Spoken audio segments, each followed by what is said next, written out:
ধস নেমেছে রাজশাহীর আমের বাজারে।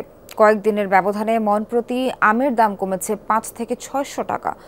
আম চাষি ব্যবসায়ীরা বলছেন, উৎপাদন ভালো হলেও ভরা মৌসুমে ঈদের লম্বা ছুটি থাকায় বাজারে পড়েছে নেতিবাচক প্রভাব।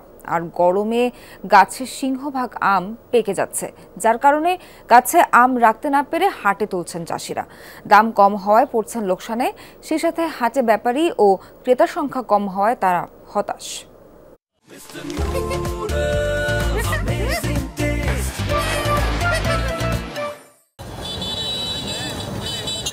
রাজশাহীর বানেশ্বর হাটে আমের পর্যাপ্ত যোগান থাকলেও ক্রেতা কম। কয়েকদিনের ব্যবধানে মন প্রতি আমের দাম কমেছে ৫০০ থেকে ৬০০ টাকা। বাগান মালিকরা বলছেন, এবার ঈদের লম্বা ছুটি ও কুরিয়ার সার্ভিস বন্ধ থাকায় চাষিরা গাছে আম রেখে দিয়েছিলেন। এখন বাজারে আমের দাম পড়ে যাওয়ায় বিপাকে পড়েছেন তারা। বাজারে মাল লাগবে কথার কথা, ব্যাপারীরা ১০০ ক্যারেট, এখানে ১৫০ ক্যারেট মাল আসি বসে আছে। দাম কম, আমদানির কারণে লোক নাই, কি খাওয়ার লোক নাই, গরমের কারণে মানুষ আম খাইতে পারছে না। প্রচণ্ড খরায় গরমে আম পেকে যাওয়ায় গাছে আম রাখা সম্ভব হচ্ছে না।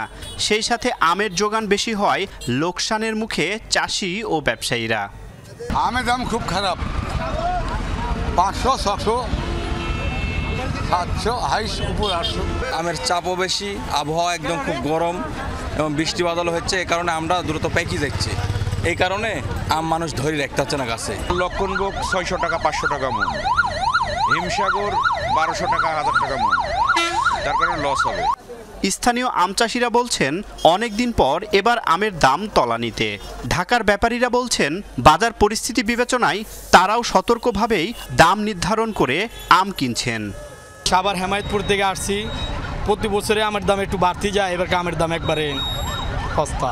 অন্য বছর মনে হয় আম কিনি বেশি দামে, এবার আমের ফলন বেশি, মানে খাচ্ছে না আমার এলাকা, তাই জন্য দাম কম।